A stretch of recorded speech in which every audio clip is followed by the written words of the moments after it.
आजच्या भक्तीला आपण प्रारंभ करूया।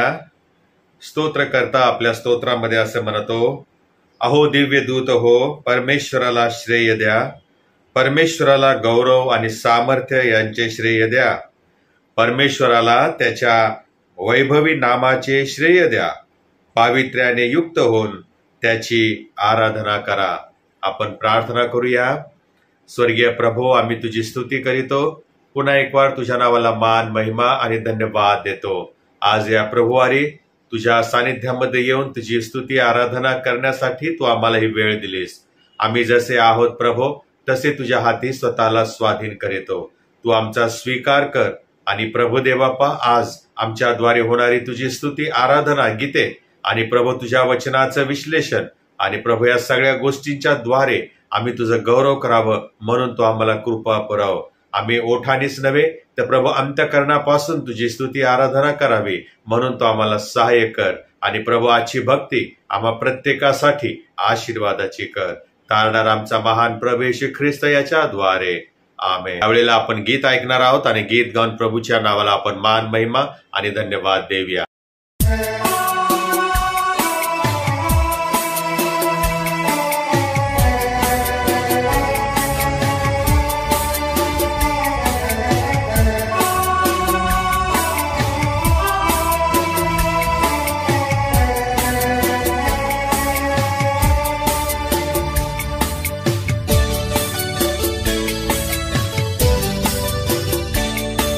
यीशु बुलाता तुम्हें, यीशु बुलाता तुम्हें, बड़ी चाहत से तुम्हें बाहों में लेने, यीशु बुलाता तुम्हें, यीशु बुलाता तुम्हें, यीशु बड़ी चाहत से तुम्हें बाहों में लेने, यीशु बुलाता तुम्हें।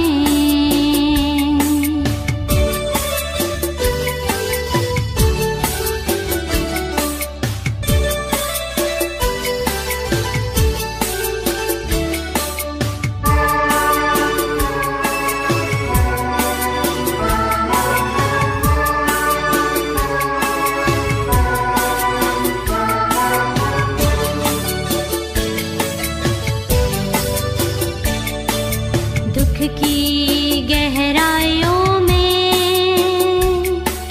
देगा शांति तुम्हें, दुख की गहराइयों में देगा शांति तुम्हें, सोच समझ कर उसे निहारो, आनंद अनोखा देगा तुम्हें, यीशु बुलाता तुम्हें, यीशु बुलाता तुम्हें, बड़ी चाहत से तुम्हें बाहों में लेने, यीशु बुलाता तुम्हें।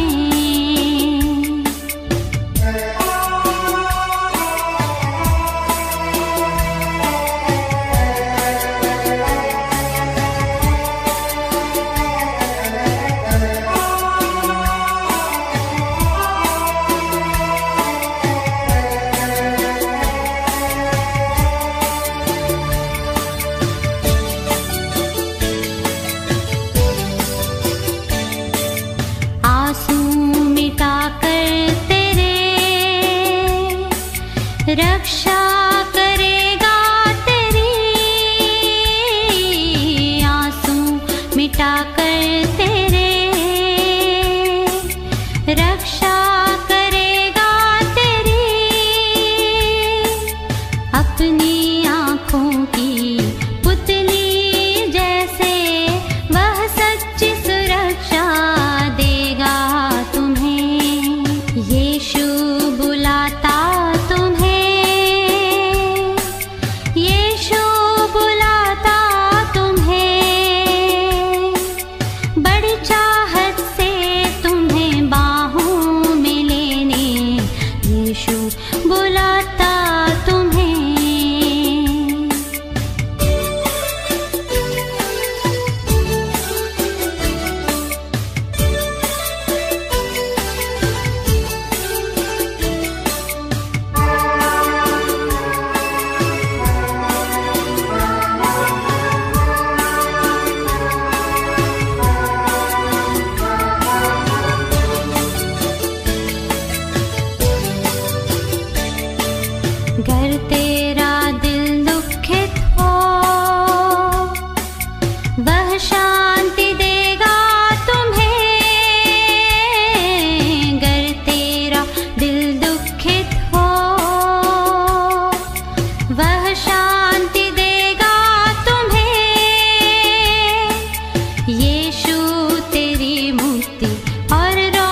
यीशु बुलाता तुम्हें, यीशु बुलाता तुम्हें, यीशु बुलाता तुम्हें।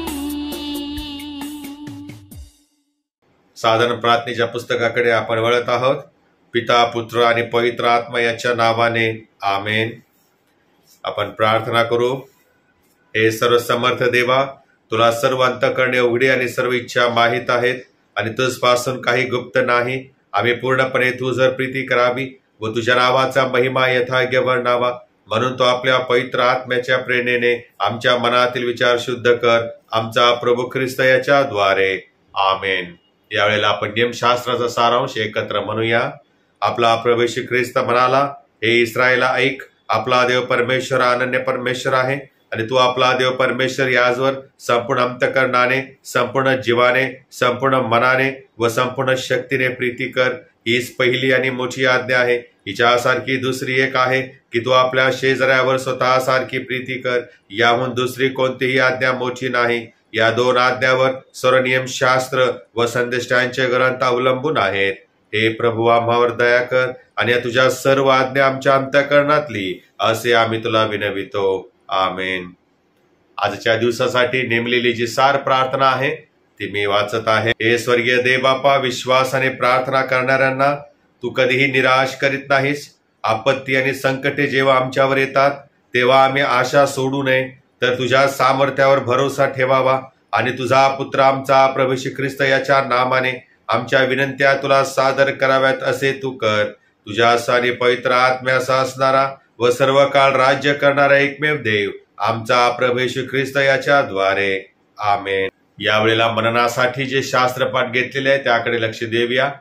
प्रथमतः आपण आपल्या कुटुंबामध्ये आळीपाळीने स्तोत्र वाचन करूया. स्तोत्र संहिता 124. आजच्या विषयाला अनुसरून जे शास्त्रपाठ घेतलेले आहेत ते आम्ही तुम्हाला यावेळेस तुमच्या स्क्रीनवर दाखवत आहोत आणि आपणास विनंती आहे की उपदेश सुरू होण्यापूर्वी कृपया हे शास्त्रपाठ आपण वाचावेत. पहिला शास्त्रपाठ जुन्या करारातून घेण्यात आलेला आहे. निर्गमाचं पुस्तक 4था अध्याय 10 ते 17. निर्गमाचं पुस्तक 4था अध्याय 10 ते 17 ही वचने. दुसरा शास्त्रपाठ नवीन करारातून घेण्यात आलेला आहे. इफिस्करास पत्र 6वा अध्याय 10 ते 18. इफिस्करास पत्र 6वा अध्याय 10 ते 18. मननाकरता जे शुभवर्तमान घेतलेलं आहे ते लूक याने लिहिलेलं शुभवर्तमान याच्या 9व्या अध्यायातील 57 ते 62 या वचनाकडे आपण वाचन करणार आहोत. लूक याने लिहिलेलं शुभवर्तमान याचा 9वा अध्याय 57 ते 62. तेव्हा असे झाले की ते वाटेने चालत असता एकाने त्याला म्हटले, आपण जेथे कोठे जाल तेथे मी आपल्या मागे येईन. येशू त्याला म्हणाला, खोकडांस बिळे व आकाशातल्या पाखरांस कोटी आहेत, परंतु मनुष्याच्या पुत्राला डोके टेकण्यास ठिकाण नाही. त्याने दुसऱ्या एकाला म्हटले, माझ्या मागे ये. परंतु तो म्हणाला, प्रभुजी, पहिल्याने मला माझ्या बापाला पुरावायला जाऊ द्या. तो त्याला म्हणाला, मेलेल्यांना आपल्या मेलेल्यांस पुरू दे. तू जाऊन देवाच्या राज्याची घोषणा कर. त्यावर आणखी एकाने म्हटले, प्रभुजी, मी आपल्या मागे येईन, परंतु पहिल्याने मला आपल्या घरातल्या मंडळीचा निरोप घेऊ द्या. येशूने त्याला म्हटले, जो कोणी नांगराला हात घातल्यावर मागे पाहतो तो देवाच्या राज्यास उपयोगी नाही. हे ख्रिस्ताचे शुभवर्तमान आहे. हे ख्रिस्ता, तुझी स्तुती असो. यावेळेला आपण आपला विश्वास प्रगट करूया आणि सर्वजण मिळून प्रशिताचा मतांगीकार एकत्र म्हणूया. सर्वसमर्थ एकच देव जो पिता, आकाश पृथ्वी आणि सर्व दृश्य त्यांचं उत्पन्न करणारा, त्याविषयी मी विश्वास धरितो. आणि एकच प्रभू येशू ख्रिस्त, तो देवाचा एकुलता एक पुत्र, तो सर्व युगापूर्वी आपल्या पित्यापासून जनित झाला. देवापासून देव, प्रकाशापासून प्रकाश, खऱ्या देवापासून खरा देव. तो जनित आहे, कृत नाही, जो पित्याच्या तत्वाचा आहे, ज्याकडून अवघे झाले, जेव्हा मनुष्यासाठी व आमच्या ताळण्यासाठी स्वर्गातून उतरला आणि पवित्र आत्म्याच्या योगाने कुमारी मरियाईपासून देवधारी मनुष्य झाला. आणि पंत पिलाताच्या वेळेस आम्हासाठी ज्याला खुशी दिले, ज्याने दुःख भोगिले व ज्याला पुरले, तो शास्त्रलेखाप्रमाणे तिसऱ्या दिवशी पुन्हा उठला आणि स्वर्गात चढला आणि पित्याच्या उजवीकडे बसला आहे आणि तो जिवंतांचा मेलेल्यांचा न्याय करायला गौरव आणि पुन्हा येणार आहे. त्याच्या राज्याचा अंत होणार नाही, त्याविषयी मी विश्वास धरितो. आणि पवित्र आत्मा जो प्रभू जीवनदाता पिता पुत्र यापासून जो निघतो आणि पिता पुत्र यासह ज्याची आराधना व गौरव होते, तो भविष्यवाद्यापासून बोलत असे, त्याविषयी मी विश्वास धरितो. आणि एक पवित्र कॅथलिक व पेशती एकलेसीविषयी मी विश्वास धरितो. पापांच्या क्षमेसाठी एक बाप्तिस्मा यास मी पत्करितो. आणि मेलेल्यांचे पुनरुत्थान व पोटदुखीचे जीवन यांची मी प्रतीक्षा करीतो. आमेन. यावेळेला आपल्या सेंट क्रिस्टोफर चर्च कल्याण CNI या मंडळीचे ले लीडर श्री सुदेश कांबळे आपल्यामध्ये आहेत आणि ते देवाच्या वचनाचा मानना आपल्याला देतील. आपण त्यांच्याकडे ही वेळ सुपूर्द करूया. ख्रिस्ता सर्वांना सलाम. Praise Lord. आपण वचनाकडे वळण्यापूर्वी आपण प्रार्थनेत जाऊया. पवित्र पवित्र सेनाधीश परमेश्वरप्पा, तुला मान महिमा आणि सदा सर्व का असो. आजच्या या प्रभुवारी परमेश्वरप्पा, मी तुझ्या वचनातून बोलत असताना परमेश्वरप्पा माझ्या ओठाखंडाला स्पर्श कर. परमेश्वरप्पा विनंती करतो, त्याचप्रमाणे योग्य वचन वधवण्यास परमेश्वरप्पा माझ्या मुखात तू योग्य ते शब्द घाल अशी ज्या विनंती करतो. परमेश्वरप्पा सर्व काही तुझ्या गौरवासाठी असो त्याशी विनंती करतो. आमचं त्याने दाहणारा प्रभू येशू ख्रिस्त त्याच्याच गोड मी वागतो म्हणतोय. आमेन. यावेळेस आपण शास्त्रपाठ ऐकले, त्यामध्ये शुभवर्तमान देखील आपण ऐकलं. लोकरूप शुभवर्तमान याचा 9वा अध्याय 57 ते 62 वचने.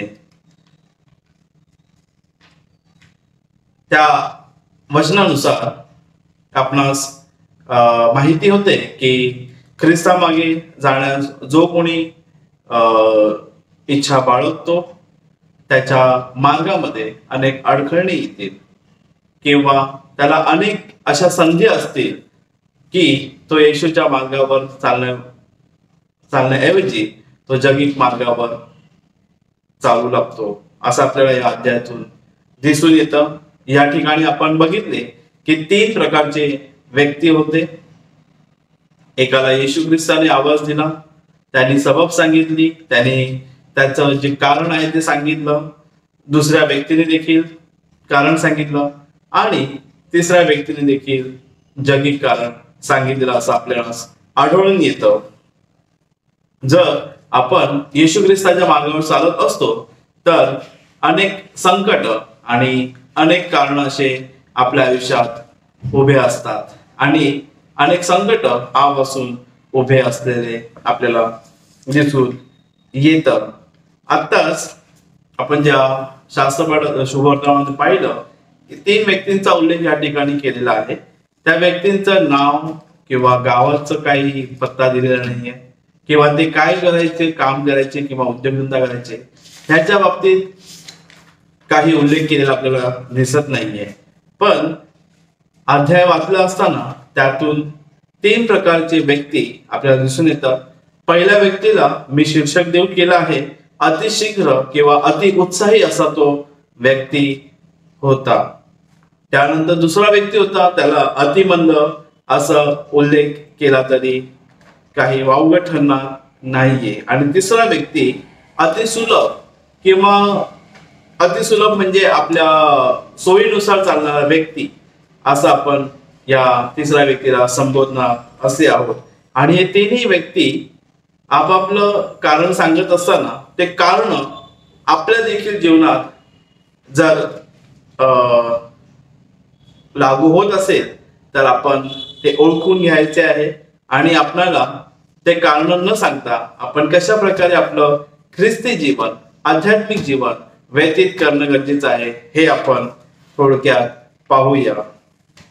पहिल्या व्यक्तीला येशू ख्रिस्त वाटेने चालत असता येशू ख्रिस्ताला म्हटले की आपण जेथे कोठे जाल तेथे मी आपल्या मागे येईल. त्या व्यक्तीची जी मागणी होती किंवा जी इच्छा होती ते त्याने बोलून दाखवली आणि त्यावरती येशू ख्रिस्ताने देखील त्याला प्रत्युत्तर असं दिलेलं आहे. प्रत्युत्तर किंवा त्याला काही प्रश्न केलेले आहेत. त्या ठिकाणी येशू ख्रिस्त फक्त एवढंच म्हणाला की खोडकास बिळे व आकाशातल्या पाखरास कोठी आहेत, परंतु मनुष्याच्या पुत्राला डोके टेकण्यास ठिकाण नाही. तू जरी स्वइच्छेने माझ्या मागे येत आहेस, माझी सेवा कराव्यास, माझी भक्ती कराव्यास तू येत आहे, माझ्या मार्गावर चालण्यास तू येत आहेस, पण या आयुष्यामध्ये तुला ज्या सुखसोयी असतील, किंवा या ठिकाणी येशू ख्रिस्ताने कोडेद्वारा त्याला म्हटले आहे की आकाशातल्या पाखरास कोटी आहेत. म्हणजे जर तू माझ्या सोबत येशील तर तुला घर मिळणार नाही. पाखरास कोटी आहेत आणि परंतु मनुष्याच्या पुत्राला डोके टेकण्यास ठिकाण नाही. म्हणजे तू जर माझ्या सोबत आलास तर मी तर बेघर असा आहे आणि तुला देखील असंच माझ्यासोबत फिरताना तुला देखील बिना घराचं फिरायला लागणार आहे आणि जी काही सेवा आहे ती तुला करण्यास लागणार आहे. तर तुला जर शक्य असेल तर तू ये. जर तुला तुझ्या घरापासून अलिप्त राहून तुला यायचं असेल तर तू ये. असा प्रश्न या ठिकाणी प्रभू येशू ख्रिस्त त्या व्यक्तीला म्हणत आहे आणि समजावत किंवा सांगत आहे असं या ठिकाणी आपल्याला दिसून येतं. माझी सेवा भक्तिभावे करण्यासाठी सर्व जगिक कायदेशीर सुखसोयींचा त्याग करण्यास तू तयार आहेस का, असा प्रश्न या ठिकाणी त्या मनुष्याला प्रभू येशू ख्रिस्ताने केलेला दिसून येतो. डायरेक्टली प्रभू येशू ख्रिस्ताने विचारलं नाहीये, पण या एका उदाहरणाद्वारे पक्ष्यांचं आणि खोडकास बिळे या उदाहरणावरनं प्रभू परमेश्वर येशू ख्रिस्त त्या माणसाला प्रश्न विचारत आहे. आणि मग पहिला मनुष्याला हे सर्व कळल्यानंतर साहजिकच त्याची इच्छा झालेली नाहीये, कारण की असं कुठेही दिसत नाहीये की तरी देखील प्रभू येशू ख्रिस्ताच्या मागे तो आलेला आहे. आणि मग दुसऱ्या व्यक्तीबद्दल आपण या ठिकाणी ऐकूया. त्याला आपण मतिमंद असं शीर्षक दिलेलं आहे. पाहूया दुसरा व्यक्ती काय म्हणतोय.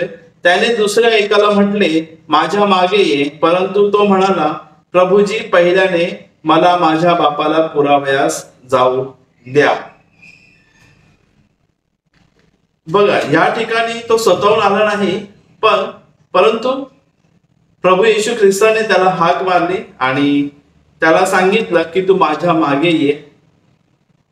म्हणजे आणि या ठिकाणी प्रभू येशू ख्रिस्त देखील स्वतः आवाज देत आहे, तरी पण तो त्याला नकार देत नाहीये किंवा होकारही देत नाहीये.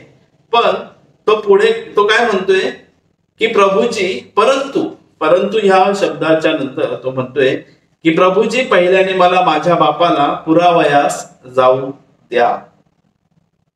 या ठिकाणी त्याचं जे त्यांनी कारण सांगितलेलं आहे ते पण योग्यच कारण आहे. आई वडिलांना मान देणे. आणि या ठिकाणी त्यांनी जे सांगितलेलं आहे आपल्याला माहिती पडतं की त्या मनुष्याचे व्यक्तीचे वडील आहेत ते मरण पावलेले आहेत आणि त्यांचा पुरावयास जाण्यासाठी तो प्रभू येशू ख्रिस्त सांगत आहे की मी जात आहे. पण या ठिकाणी त्याने स्वतःचा मीपणा किंवा स्वतःच जे घरचे संबंध आहेत त्याला प्रथम प्राधान्य या ठिकाणी दिलेलं आहे. या ठिकाणी मुलाने आपल्या आई बापांना मान देणे अगदी न्याय्य आहे आणि योग्य ते कारण त्यांनी सांगितलेलं आहे. आणि जर वडील मयत झाले आहे तर योग्य प्रकारे त्यांचा अंत्यविधी करणे हे देखील ख्रिस्ती विश्वासाच्या कक्षेमध्येच येते.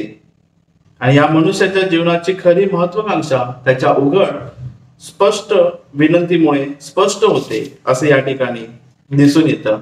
त्याने काय म्हटलं, प्रभू जी पहिल्याने मला माझ्या बापाला पुराव्यास जाऊ द्या. बघा, या ठिकाणी त्याचे शब्द मी पणाला त्याने प्रथम प्राधान्य दिलेले दिसून येत आहे.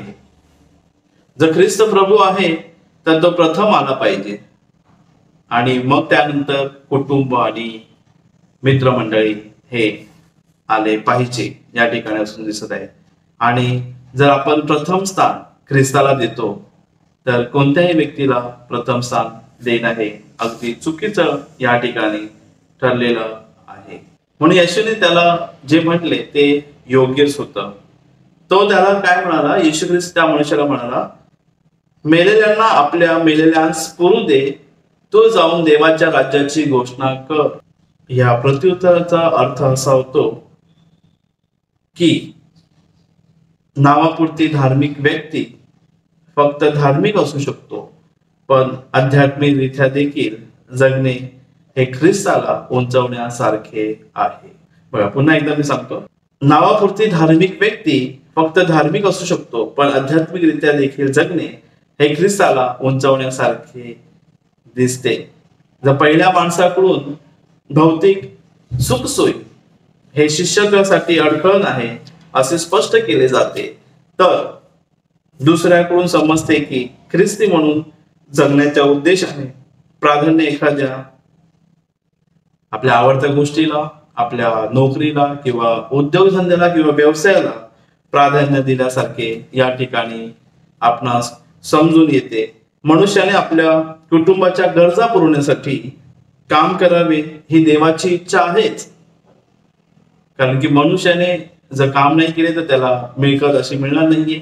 परंतु त्याने प्रत्येक कामामध्ये परमेश्वराला, ख्रिस्ताला प्रथम स्थान देणं गरजेचं आहे. परंतु खरे शिष्यत्व देवाचे राज्य व त्याची धार्मिकता मिळवण्यासाठी प्रथम प्राधान्य किंवा प्रथम खटपट करण्याची प्रत्येक ख्रिस्ती व्यक्तीची आज गरज आहे, या ठिकाणी आपल्याला दिसून येतं. तिसऱ्या व्यक्तीबद्दल आपण बघूया. त्याला शीर्षक आपण दिलेलं आहे अति सुलभ. तिसऱ्या व्यक्तीचं आपण बघूया की त्यावर आणखी एकाने म्हटले, प्रभूजी मी आपल्या मागे येईल, परंतु पहिल्याने. या ठिकाणी बघा, तो व्यक्ती आहे, सुरुवातीला तो स्वतःहून सांगत आहे की मी आपल्या मागे येऊ इच्छित आहे. म्हणजे जसं आपण पहिला व्यक्ती बघितला की तो देखील मागे येण्यास तयार होता स्वतःहून. आणि म्हणजे ह्यांनी जो पहिला जो आहे याचा भाग आहे तो पहिल्या व्यक्तीसोबत मॅच होत आहे जर तुलना केलं तर आपण. परंतु पहिल्याने मला आपल्या घरातल्या मंडळीचा निरोप घेऊ द्या. या ठिकाणी या तिसऱ्या व्यक्तीने दुसऱ्या व्यक्तीसारखं उत्तर दिलेलं आहे की पहिल्याने मला आपल्या घरातल्या मंडळीचा निरोप घेऊ द्या.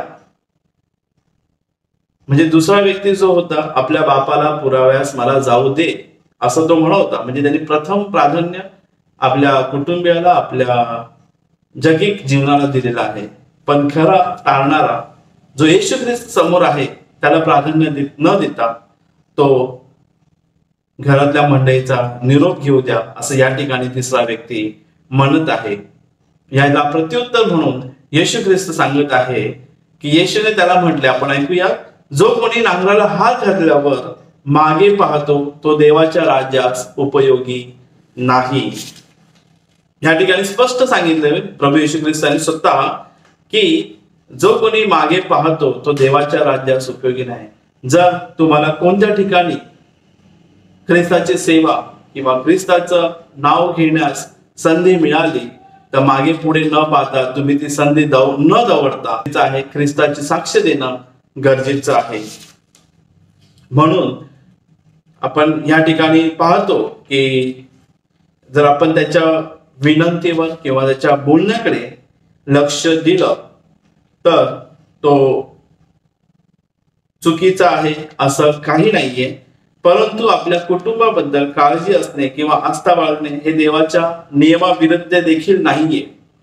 मग कोणत्या मुद्द्यावर हा व्यक्ती या ठिकाणी अनुत्तीर्ण किंवा नापास झालेला दिसत आहे? कोणता तो मुद्दा आहे? पहिला मुद्दा की त्याने निसर्गाच्या मृदू बंधनांना, म्हणजे जे नातेसंबंध आहेत, या गोष्टीला त्याने प्रथम प्राधान्य दिलंय. ज्या अर्थी की त्याने प्रथम प्राधान्य येशू ख्रिस्ताला द्यायला पाहिजे होतं, जो जगाचा तारणारा आहे, जो उद्धार करता माझ्या समोर उभा आहे, त्याला एक्सेप्ट न करता त्यांनी प्रथम प्राधान्य आपल्या घरच्यांना दिलेलं आहे.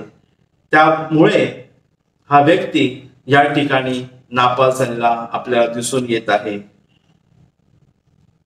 माझे शिष्य जे आपल्या कौटुंबिक बंधनाचा नाकार करतील, यांचे लक्ष इतर जगिक गोष्टींकडे वेधले जाणार नाही आणि माझ्या वरचे स्थान देणार नाही असे लोक मला हवे आहेत, असे येशू ख्रिस्त या ठिकाणी सांगत आहे. आणि तिसरा व्यक्ती येशूला सोडून गेला.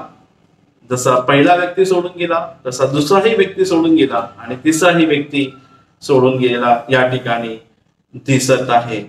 या तिन्ही व्यक्तींनी जे आन्सर दिले, जे काही रिप्लाय दिले किंवा जे जे आपापल्या सबबीनुसार उत्तर प्रभू येशू ख्रिस्ताला दिले, ते आपण देखील आपल्या जीवनात आपण एक्सक्यूज देत आहोत का? आपण कारण देत आहोत का देवाची सेवा करण्याच्या वेळेस? हे आपण स्वतः आपल्या स्वतःशी हा प्रश्न विचारण्याची आज गरज आहे. अतिशीघ्र, अतिमंद आणि अति सुलभ अशा तिन्ही व्यक्ती, जी पहिली व्यक्ती आहे ती जगिक गोष्टींकडे लक्ष देत आहे. दुसरी व्यक्ती जी आहे ती नोकरी, व्यवसाय किंवा इतर आवडीच्या गोष्टींकडे वेधलेली आपल्याला दिसून येते. आणि अतिसुलभ अशी जी व्यक्ती आहे ती कौटुंबिक नाजूक बंधनांना प्राधान्य दिलेले या ठिकाणी आपल्याला दिसून येत आहेत. आताच आपण जे शिष्यत्वाला किंवा जी देवाची प्रभू ख्रिस्ताची जी सेवा करायची आहे किंवा जे शुभवर्तमान आपल्याला गाजवायचं आहे, ते गाजवताना आपल्याला कोणत्या कोणत्या प्रकारचे संकट येतील किंवा कोणत्या प्रकारचे कारण लोक देतात हे आपण या ठिकाणी पाहिलेलं आहे. परंतु येशू ख्रिस्ताला जे त्यागी वृत्ताने, जे शौर्याने त्याची सेवा करतील अशा सेवकांची गरज आहे. सर्वांना या तीन व्यक्तींसारखा अनुभव आपापल्या आयुष्यात आला असेल. जर आणि अनेक संकट आले असतील किंवा अनेक पळवाटा आपल्या समोर आल्या असतील, आपण त्या सर्व पळवाटांना आपल्या आयुष्यामध्ये प्राधान्य न देता आपण ख्रिस्ताला प्राधान्य देणं हे आज गरजेचं आहे. आणि ज्या ठिकाणी ज्या कुठेही प्रभू ख्रिस्ताला उंच करण्यासाठी संधी मिळेल त्या ठिकाणी आपल्या प्रभू ख्रिस्ताला आपण उंच केलं पाहिजे. जर कोणी आजारी व्यक्ती असेल किंवा एखादी व्यक्ती संकटात असेल किंवा काही टेन्शन मध्ये असेल, तर तिच्याशी आपण संवाद साधून तिला योग्य प्रकारे प्रभू ख्रिस्ताची शिकवण देऊन, प्रभू ख्रिस्ताच्या नावात त्या व्यक्तीला विश्वास देऊन त्याचा विश्वास दृढ करण्यास आपण त्या व्यक्तीला सहाय्याने मदत करणं हेच आजच्या काळाची गरज आहे. प्रत्येक प्राणी मात्राला सुवार्ता सांगण्यासाठी, सर्व राष्ट्रांमध्ये शिष्य करण्यासाठी, जगात शुभ वर्तमान गाजवण्यासाठी पाचारण केलेले असेच आपण स्वतःकडे पाहूया आणि आपल्या जीवनामध्ये प्रथम स्थान आपण परमेश्वराला, प्रभू येशू ख्रिस्ताच्या शिकवणीला, प्रभू येशू ख्रिस्ताला आपण प्रथम स्थान देऊया. असं आपण यापुढे जीवन जगण्याचा प्रयत्न करूया. धन्यवाद. फार सुंदर रीतीने श्री सुदेश कांबळे आमच्या चर्चचे लीडर याने देवाच्या वचनाचा मानना आपल्याला दिलेला आहे. शिष्य हो पाहणाऱ्यांची जी कसोटी आहे, परमेश्वर जेव्हा आम्हाला सेवेसाठी पाचारण करतो, परमेश्वर जेव्हा आम्हाला सेवेसाठी त्याच्या संधी देतो, त्यावेळेला आम्ही जगिक कारणे न देता प्रभूसाठी तयार असावं हा बोध त्यांनी आपल्याला दिलेला आहे. प्रभू त्याजवळ आशीर्वाद पाठव आणि अशाच प्रकारे त्यांच्याकडून प्रभू आपली अधिक आणि अधिक सेवा करून घेऊ. यावेळेला आपण आपली अर्पणे आदराने आणि सद्भयाने प्रभूला सादर करूया. प्रभूचं वचन असं म्हणत, देवाला आभार रूपी यज्ञ कर, परात्परापुढे आपले नवस फेड, परमेश्वराच्या नावाची थोरवी गा, अर्पण घेऊन त्याच्या अंगणात या. यावेळेस आपण गीत गाऊ आणि गीत होत असताना आपण आपली दाने आणि अर्पणे प्रभूच्या भांडारामध्ये अर्पण करूया.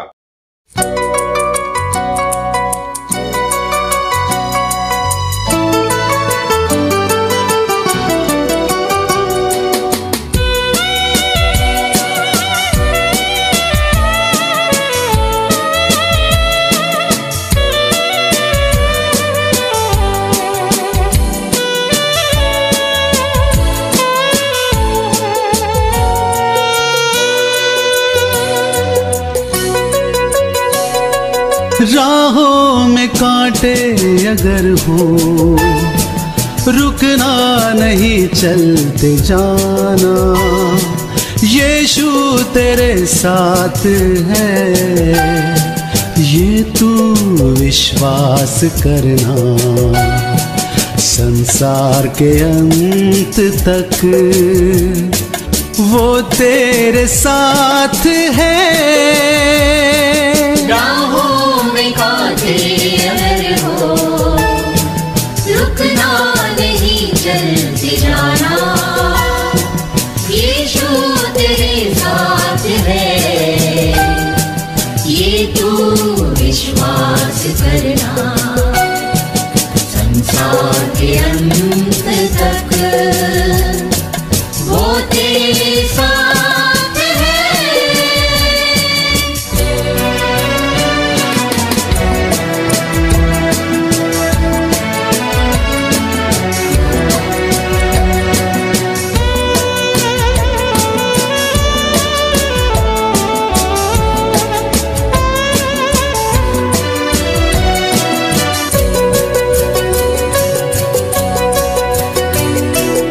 आंधी आने दो या आने दो तूफान, आंधी आने दो या आने दो तूफान, वो नैया क्या डूबेगी जिसमें है यीशु महान। राहों में कांटे अगर हो, रुकना नहीं, चलते जाना, यीशु तेरे साथ है, ये तू विश्वास करना, संसार के अंत तक वो तेरे साथ है।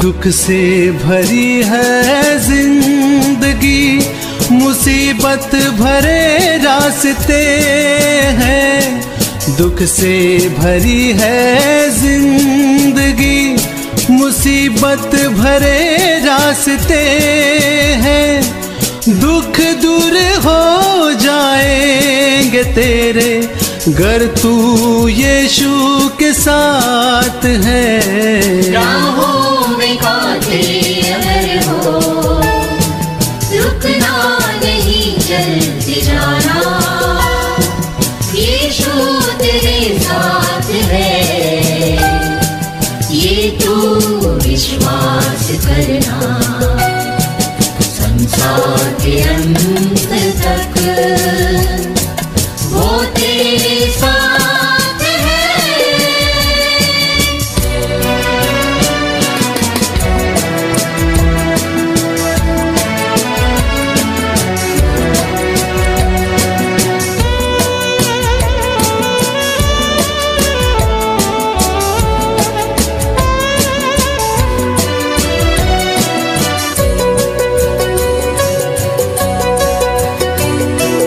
गर मौत का डर सताए तुझे, सलीब पर तू गौर कर। गर मौत का डर सताए तुझे, सलीब पर तू गौर कर।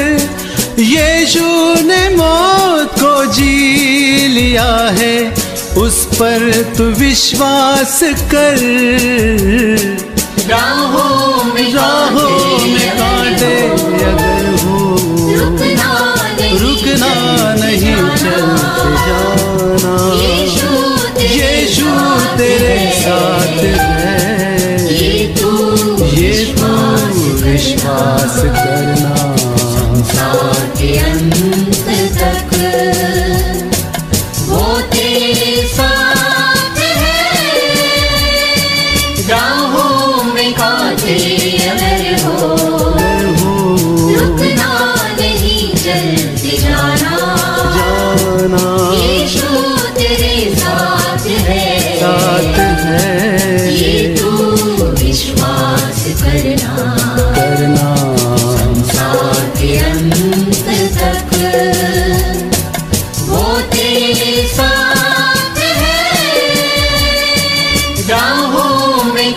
कांटे अगर हो, रुकना नहीं चलते जाना, यीशु तेरे साथ है, ये तू विश्वास करना। परमेश्वराने जे आमच्यावर उपकार केलेले आहेत त्या उपकारांची उतराई आम्ही कशानेही होऊ शकत नाही, तरी देखील जे प्रभूने दिलेलं आहे त्यामधून त्याच्या मंडळीच्या वाढीसाठी आणि मंडळीच्या गरजा पूर्तीसाठी आपण जे दान गोळा केलेले आहे ते आपण प्रभू समोर सादर करूया. आपण प्रार्थना करू. हे जगाच्या निर्माणकर्त्या पवित्र दूत तुझी निरंतर आराधना करीतात. सर्व काही तुझ्यापासून प्राप्त होते, तुझ्या हातून प्राप्त झालेले आम्ही तुला देत आहोत. ही धर्मदाने व अर्पणे जी तुझ्या आम्ही सानिध्यामध्ये स्वहस्ते सादर करत आहोत त्यासहित आम्ही आपणाला अर्पण तुझ्या सेवेकरिता तुझा प्रताप ईश्वराला सादर करीतो. त्यांचा तू स्वीकार कर असे आम्ही तुला नम्रपणे विनवितो. येशू ख्रिस्त आमचा प्रभू याच्या द्वारे. आमेन. ही वेळ आहे इतरांसाठी आणि स्वतःसाठी, मंडळीसाठी, देवाच्या लोकांसाठी परमेश्वरासमोर मध्यस्थी करण्याची, आणि म्हणून आपण यावेळेला मध्यस्थीच्या प्रार्थनेकडे वळणार आहोत. आपल्या देशासाठी आपण प्रार्थना करू की आपल्या देशामध्ये शांतता आणि ऐक्य अबाधित राहावे. धर्म स्वातंत्र्य जे घटनेने जे दिलेलं आहे ते देखील अबाधित राहावे याकरता आपण प्रार्थना करूया. आपल्या धर्म प्रांताचे बिशप, सर्व पाळक वर्ग, सुवार्थिक आणि सर्व मिशनरी यांच्यासाठी पण आपण प्रार्थना करू की प्रभूने त्यांना अधिक आपल्या आत्म्याने चालवावे, त्यांनी प्रभूला भिवून सेवा करावी. त्याचप्रमाणे आपल्या देशातून, आपल्या महाराष्ट्रातून कोरोना आणि ह्या जगातून या कोरोना नष्ट व्हावा याकरता आपण प्रभूजवळ प्रार्थना करूया. आपल्यामध्ये जे आजारी आहेत, रोगी आहेत, दुखनाईत आहेत, ज्यांची नावे आपणास ठाऊक नाहीत अशांना प्रभूने स्पर्श करावा, त्यांना आरोग्य द्यावे याकरता आपण प्रभूजवळ प्रार्थना करू. हे सर्व समर्थ सदैव जिवंत ईश्वरा, आम्ही सर्व मानवांसाठी प्रार्थना, विनंत्या, उपकार स्तुती करावी असे तू आम्हास आपल्या प्रेषितांकडून शिकविले आहे. तूच दैवी प्रतापशाली ईश्वरास आम्ही नम्रतेने विनवितो. तू परमदयेने या आमच्या प्रार्थना मान्य कर व या सार्वत्रिक एकलेसेस सर्वदा सत्य, ऐक्य व एकमत यांच्या आत्म्याने प्रेरित कर. जे तुझे पवित्र नामपद करतात त्या सर्वांना तुझ्या पवित्र वचनाच्या सत्यार्थाविषयी एकमताचे असून एकीने व दैवी प्रेमाने राहावे असे तू कर. हे स्वर्गीय बापा, आमचे सर्व बिशप, प्रिस्ट व डिकन यांना, विशेषतः सेवक आमचे मॉडरेटर PC सिंग, त्याचप्रमाणे आमचे बिशप राईट रेव्हरंड डॉक्टर प्रकाश पाटोळे, त्याचप्रमाणे आमचे आचार्य रेव्हरंड सुनील आवळे यांनी आपल्या आचरणाने व तत्वनिष्ठेने तुझे खरे व जीवनदायी वचन प्रगट करावे म्हणून त्यास अनुग्रह दे. तुझ्या एकलेसीची उभारणी व शुभवर्तमानाचा प्रसार करावा म्हणून ज्या तुझ्या सेवकास निरनिराळी कामे करण्यास तू पाचारण केले आहेस त्यांना आशीर्वाद दे आणि सर्व जग तुझ्या सत्याच्या ज्ञानाने भरले जावे असे कर. तुझ्या सर्व लोकांनी, विशेष करून जे भक्त येथे जमले आहेत त्यांनी नम्र अंतकरणाने व योग्य भक्तिभावाने तुझे पवित्र वचन ऐकून स्वीकारावे आणि तुझी सेवा खरेपणाने, पवित्रपणे व धार्मिकतेने आयुष्यभर करावी म्हणून तू त्यास आपला दिव्य अनुग्रह दे. आम्ही तुला असे विनवितो की सर्व राष्ट्रांना नीतिमत्तेच्या व शांततेच्या मार्गाने चालावे आणि त्यांचे राज्यकर्ते, विशेष करून आमचे राष्ट्रपती, पंतप्रधान, राज्यपाल व त्यांच्या अधिपत्याखाली असे सर्व अधिकारी यांनी तुझ्या लोकास न्यायाने व शांततेने वागवावे म्हणून त्यास मार्गदर्शन कर. आम्ही तुला अशी विनंती करतो की तुझ्या स्वर्गीय आशीर्वादाने टंचाई व दुष्काळ यापासून बचाव व्हावा व भूमीचे उत्पन्न हंगामानुसार कृतज्ञ अंतकरणाने आम्ही उपभोगावे असे तू कर. हे प्रभू, आम्ही तुला अत्यंत नम्रतेने विनवितो या नश्वर आयुष्यात जे कोणी क्लेश, शोक, अडचण, दुखणे अथवा दुसरी कोणती विपत्ती यांनी पीडित असतील त्यांचे तू सांत्वन व सहाय्य कर. जे तुझे सेवक तुझा विश्वास व भय धरून निर्वतले आहेत त्यांचे तू रक्षण करावे म्हणून त्यास आम्ही तुझ्या पितृवत करुणेस निरवतो व तुझ्या सर्व संतांद्वारे जो अनुपम अनुग्रह व सद्गुण प्रगट झाले आहेत त्याबद्दल तुझी परमस्तुती करीतो व तुझे आभार मानतो.